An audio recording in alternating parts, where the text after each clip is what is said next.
Bien, ingenieros, buenas tardes. Sean bienvenidos a su clase de mecanismos. El día de hoy vamos a resolver el problema 15.133 y dice como sigue. Si en el instante mostrado la barra AB tiene una velocidad angular constante de 4 radianes sobre segundo en el sentido de las manecillas del reloj, determine la aceleración angular, inciso A, de la barra BD, inciso B, de la barra DE. Como se puede apreciar, nos piden las velocidades angulares del resto de las barras. Por lo tanto, vamos a comenzar a resolver este problema.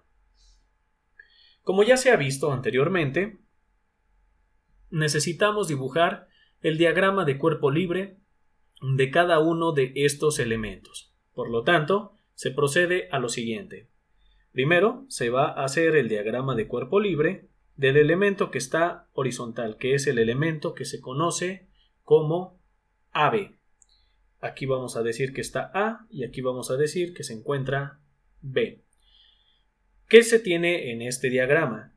Pues el problema nos está indicando que en el instante mostrado hay una velocidad angular de 4 radianes sobre segundo en sentido de las manecillas del reloj. Eso quiere decir que vamos a tener una velocidad angular aquí, que se va a llamar velocidad angular AB, y por ende, en el extremo del eslabón se va a tener una velocidad en B que es perpendicular al elemento. Esto se debe a que ese elemento se encuentra solamente en rotación en el instante mostrado. Ahora se va a hacer el diagrama de cuerpo libre del elemento DE. Ese elemento va a tener la siguiente geometría, como se muestra. ¿Y cómo queda su diagrama de cuerpo libre?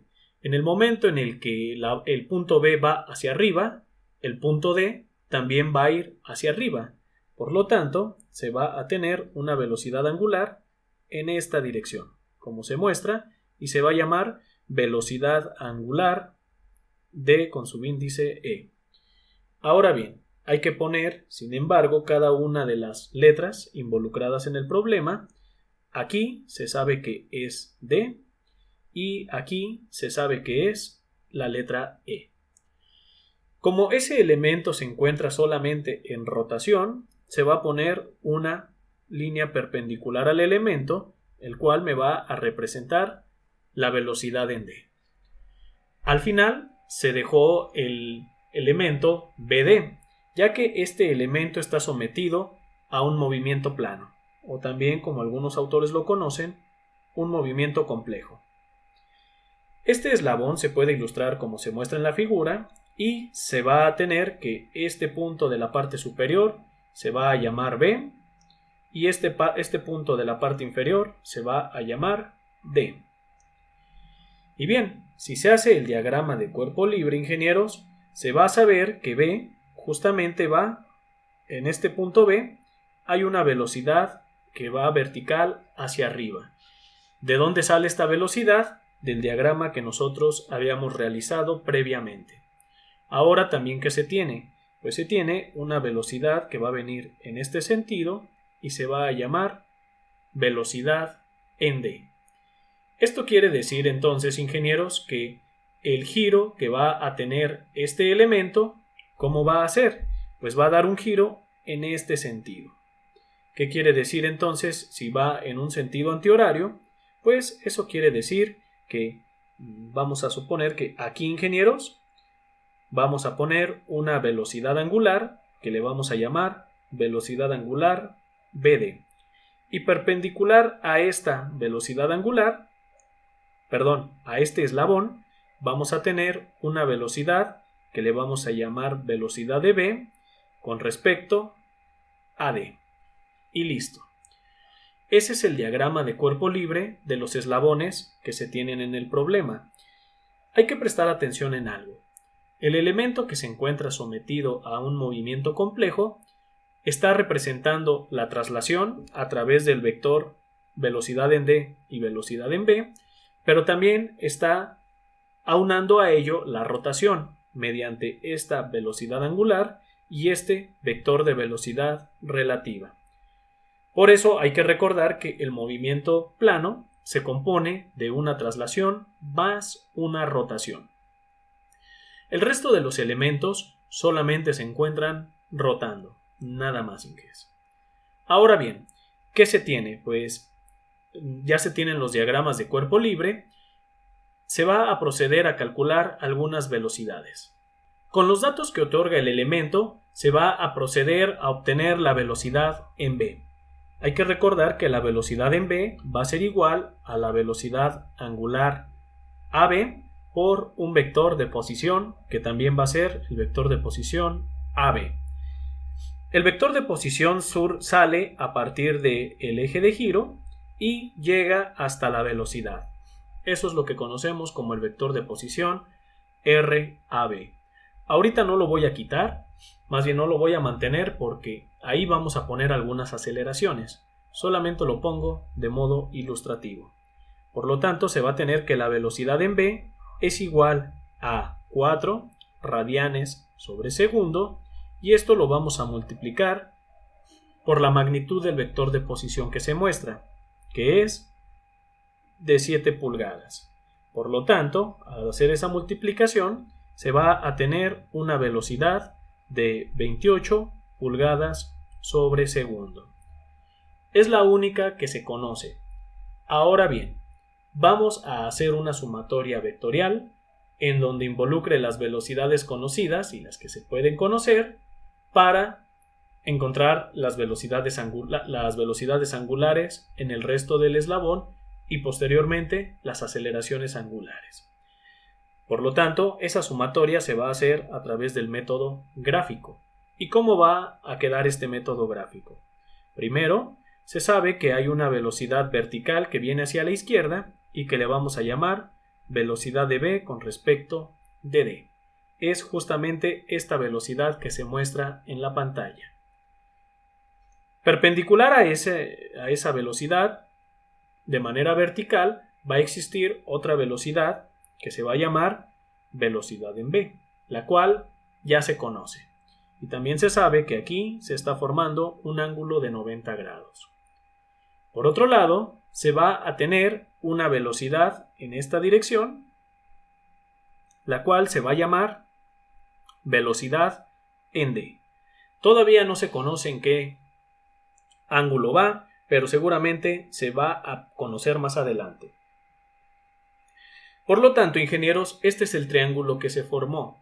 De este triángulo se puede apreciar que solamente se conoce la velocidad de 28 pulgadas sobre segundo. Es necesario encontrar ya sea un ángulo adicional o, en su defecto, alguna velocidad. Sin embargo, lo que se va a proceder ahorita es a conocer el ángulo de la velocidad en d con respecto a la horizontal.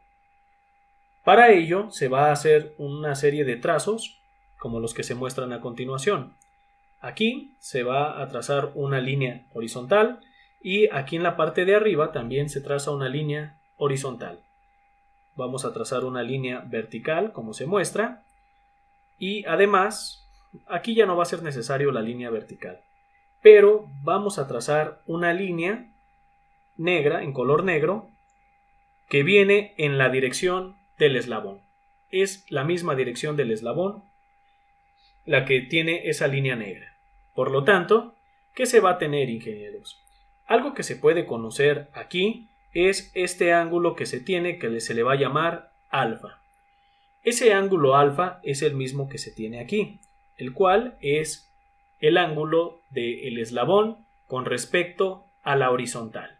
Entonces, si esto es así, pues ¿cómo se va a obtener ese ángulo alfa? Es el mismo que se tiene aquí, ingenieros, y se va a utilizar la tangente inversa. Por lo tanto, alfa va a ser igual a la tangente inversa de ¿cuáles catetos? Primero es del cateto opuesto, el cual se sabe que vale 3 pulgadas. Y después va a ser el cateto adyacente, el cual son 7 pulgadas más 4, lo cual da como resultado 11 pulgadas. El ángulo alfa, si hacemos esa operación, va a dar un resultado de 15.25 grados. Entonces, mucha atención. Se sabe que este ángulo alfa es de 15.25, Por lo tanto, este ángulo complementario, ¿de cuánto debe de ser? Debe de ser de 74.74 grados. Como el vector de velocidad en D es perpendicular al eslabón, pues este ángulo va a tener el valor de alfa. Pero mucha atención, porque eso quiere decir entonces que este ángulo que se tiene aquí, que es la velocidad de D con respecto a la horizontal, es de 74.74 grados. Y ese es justamente el ángulo que vamos a tener aquí, 74.74 grados, que es el de la velocidad en D con respecto a la horizontal, ingenieros. Ahora bien, ya se conoce el ángulo, ahora sí, se puede proceder a conocer el resto de las velocidades. ¿Y cómo va a quedar? Pues vamos a aplicar la trigonometría para encontrar el resto de las velocidades. Por ejemplo, se sabe que el seno, ¿a qué va a ser igual? El seno de 74.74 grados va a ser igual a ¿qué? Al cateto opuesto, como ya se ha visto, el cual es de 28 pulgadas sobre segundo entre la hipotenusa. La hipotenusa de ese triángulo es la velocidad en D, ingenieros. Por lo tanto, si se hace el despeje de la velocidad en D, se va a tener que es 28 entre el seno de 74.74 y va a dar como resultado una velocidad de 29 pulgadas sobre segundo.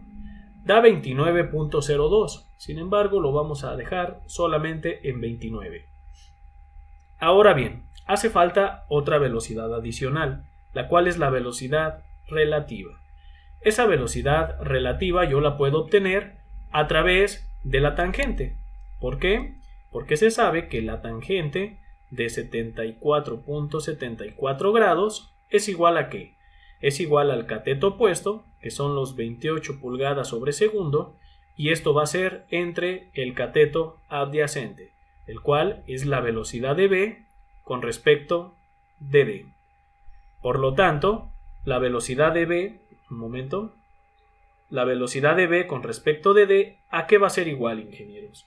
Pues esto va a ser igual a 28 pulgadas entre la tangente de 74.74 grados y va a dar como resultado una velocidad de 7.63 pulgadas sobre segundo. Hasta ahorita yo ya conozco todas las velocidades del elemento. Sin embargo, es necesario también conocer las velocidades angulares de cada uno de los elementos. Por lo tanto, se tiene que la velocidad angular, que le vamos a llamar, o bueno, antes de eso, vamos a tener que la velocidad de B con respecto de D, ¿a qué es igual? Es igual al vector de posición RBD por la velocidad angular BD. De aquí, ingenieros, es que se puede conocer la velocidad angular BD, lo cual va a ser igual a ¿qué? Pues va a ser igual a la velocidad relativa, que es de 7.63 pulgadas sobre segundo, y esto va a ser entre el vector de posición. El vector de posición es de 8 pulgadas. Por lo tanto, se va a tener una velocidad angular BD igual a 0.954 y esto va a quedar como radianes sobre segundo. Por otro lado, va a ser necesario calcular la velocidad angular del eslabón DE. De manera similar, se va a obtener que se tiene la velocidad angular en D, le voy a poner así, va a ser igual a ¿qué? Va a ser igual a la velocidad en D, la cual ya se sabe que es de 29 pulgadas sobre segundo, y esto se va a dividir entre el vector de posición, el cual va a tener una magnitud de la hipotenusa de ese triángulo. En pocas palabras, se va a tener que es la raíz del cateto opuesto, que son 3 pulgadas, esto se va a quedar al cuadrado, más el otro cateto que es el adyacente, que es de 11 pulgadas. Esto también se va a elevar al cuadrado. Por lo tanto, al tener los 29 pulgadas sobre segundo, esto dividido entre 3 al cuadrado más los 11 elevados al cuadrado, se va a tener, ingenieros, una velocidad angular de 2.543 y estos nos va a quedar como radianes sobre segundo. Hasta ahorita, chicos, se ha encontrado la velocidad las velocidades angulares en el problema. Ahora, para calcular las aceleraciones, se va a volver a hacer el diagrama de cuerpo libre de cada uno de los elementos nuevamente. Primero se tiene el elemento AB, el cual se había visto que era un elemento que quedaba horizontal. Después se tenía el elemento en el cual se tenía un movimiento plano, que es el segundo elemento, y para concluir se tiene el último elemento, que es el que se muestra en la figura. Si se le asignan las letras, se va a tener que este punto de aquí se va a llamar A, aquí se va a llamar B. Por lo tanto, aquí también se va a llamar B. Aquí va a tener el nombre D. Aquí tiene el nombre D y aquí va a tener el nombre E. Hasta ahorita están los elementos dibujados. Ahora se va a hacer el diagrama de cuerpo libre, pero de las aceleraciones. ¿Y cómo va a quedar esto? De la siguiente forma. Se va a tener una aceleración normal que va siempre hacia el centro de curvatura en este elemento. Por lo tanto, se va a llamar aceleración en B normal. Y perpendicular a ese elemento se va a tener una aceleración que se va a llamar aceleración en B, pero ahora esta va a ser tangencial. Son las dos aceleraciones que hay en el elemento. Por otro lado, ingenieros, viendo el diagrama de cuerpo libre, y presten mucha atención a lo que les voy a explicar a continuación. Cuando nosotros obtuvimos las velocidades en el elemento que tiene un movimiento plano, que es este de aquí, observen, nosotros estamos expresando el centro de giro que está en D. Por eso es que pusimos alrededor de D la velocidad angular. ¿Por qué les digo esto? Porque a la hora de trazar la aceleración normal de ese elemento, recuerden que la aceleración normal siempre va hacia el centro de giro. Por lo tanto, la aceleración normal debe de venir en esta dirección. Si lo hacemos a la inversa, nuestro cálculo puede verse afectado. Regresando a los diagramas, entonces se va a tener que en esta dirección se va a tener una aceleración que le voy a llamar aceleración de B con respecto de D, pero esta es normal. Y además voy a marcar hacia este lado una aceleración que le vamos a llamar aceleración de B con respecto de D, pero esta va a ser tangencial. Para concluir, se va a tener otra aceleración adicional, la cual viene hacia el centro de curvatura, que se va a llamar aceleración en D normal, y perpendicular a este elemento se va a tener una aceleración en D, pero esta va a ser tangencial. Este es el diagrama de aceleraciones que se tiene en los elementos. Ahora bien, regresando un poco a las velocidades, hay que observar lo siguiente. La realidad de las cosas es que nosotros agarramos una aceleración relativa, la cual es B con respecto de D. Si se observa, se tiene que la velocidad de B con respecto de D, ¿a qué sería igual, ingenieros?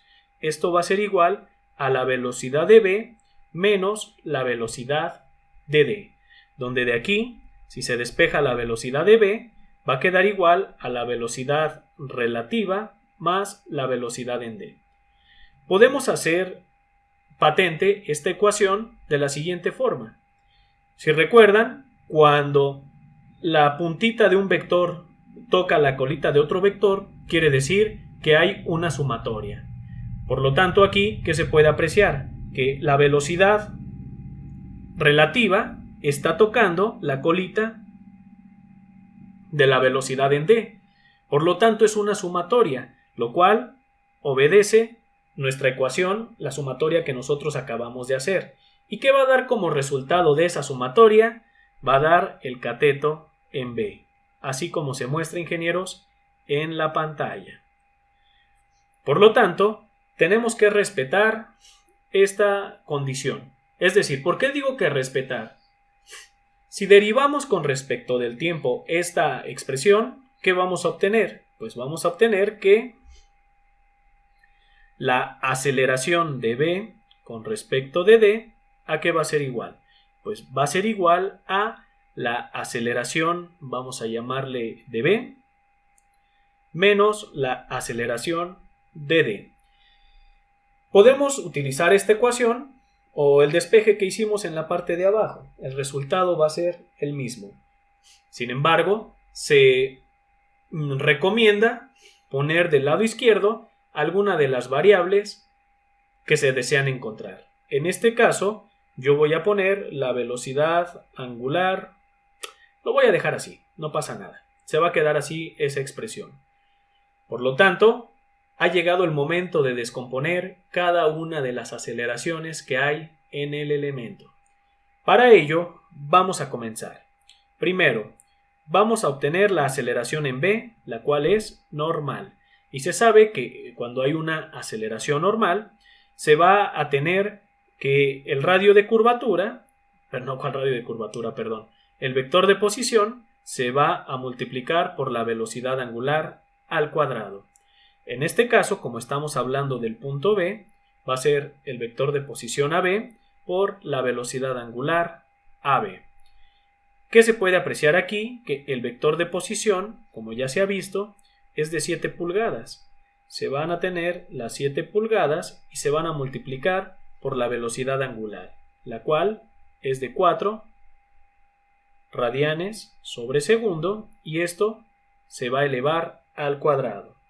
Por lo tanto, se va a tener una aceleración normal de 112 y esto nos va a quedar como pulgadas sobre segundo al cuadrado. Pero mucha atención, aquí se debe de poner la dirección hacia donde va la aceleración normal. Esa aceleración normal, como se puede apreciar, va hacia la derecha.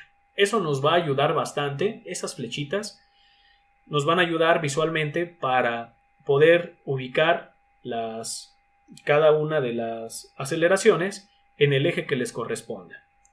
Ahora bien, se va a proceder a calcular la aceleración tangencial en B.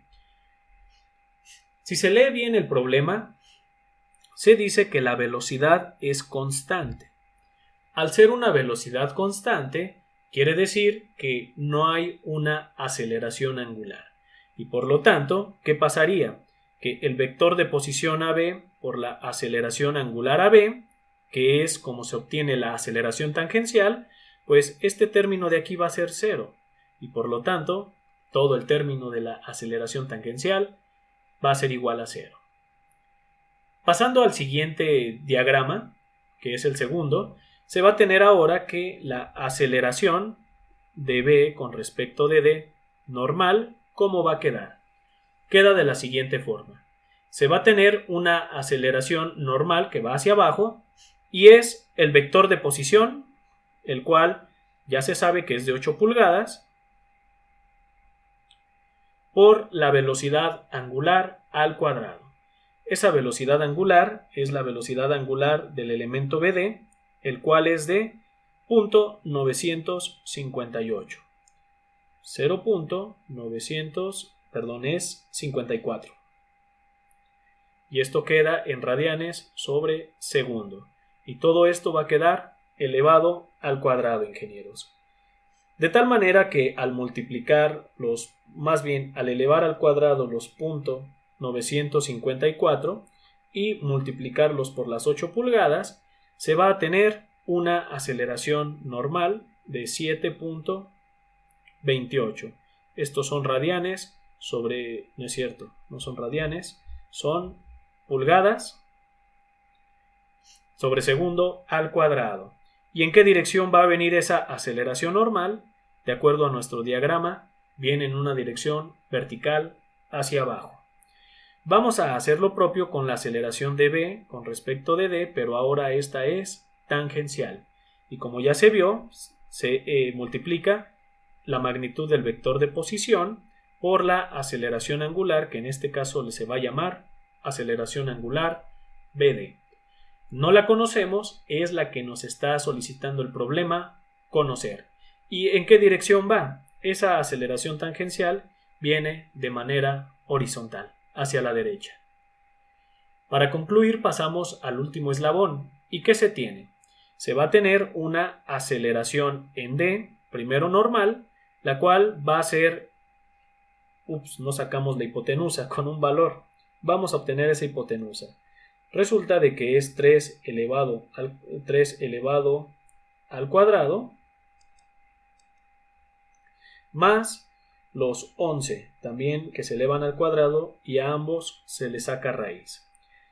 La hipotenusa vale 11.40, por lo tanto el vector de posición es de 11.40 y esto nos va a quedar estos son pulgadas, por cierto, y por la velocidad angular en D.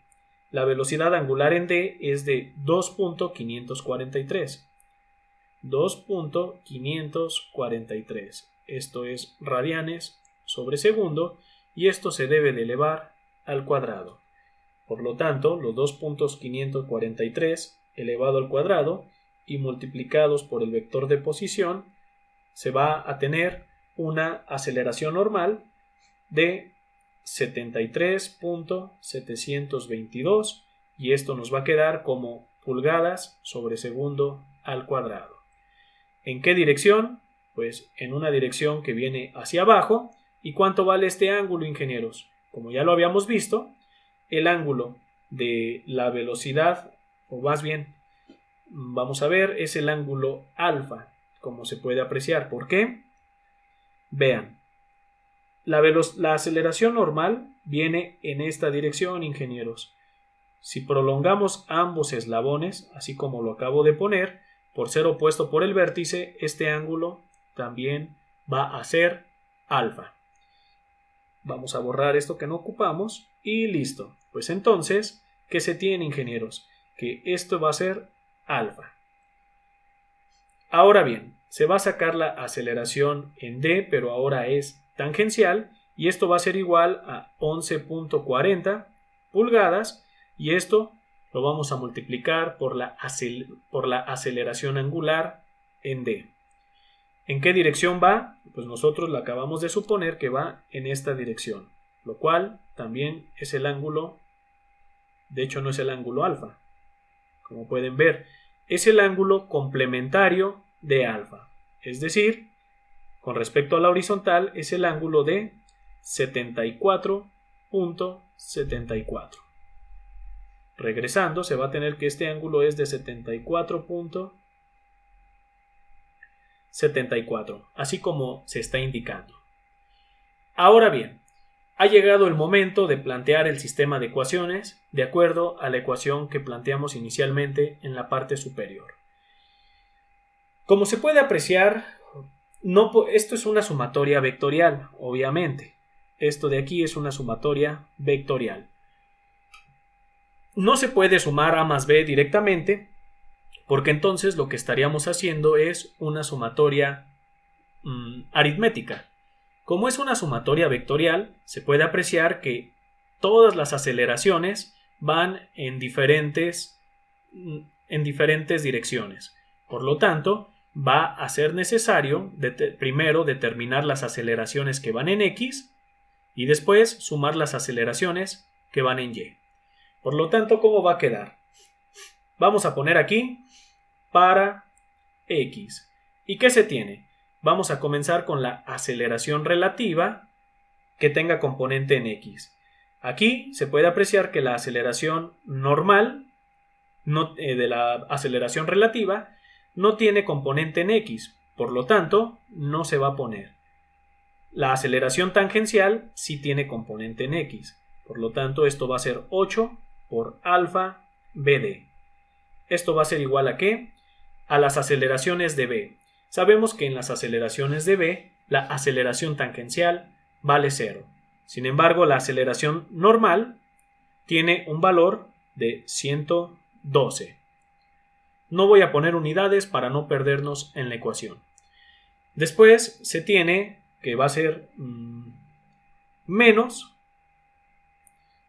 ¿Y qué se tiene? Pues va a ser la aceleración en D. Pero esta aceleración en D debe de ir en la dirección X.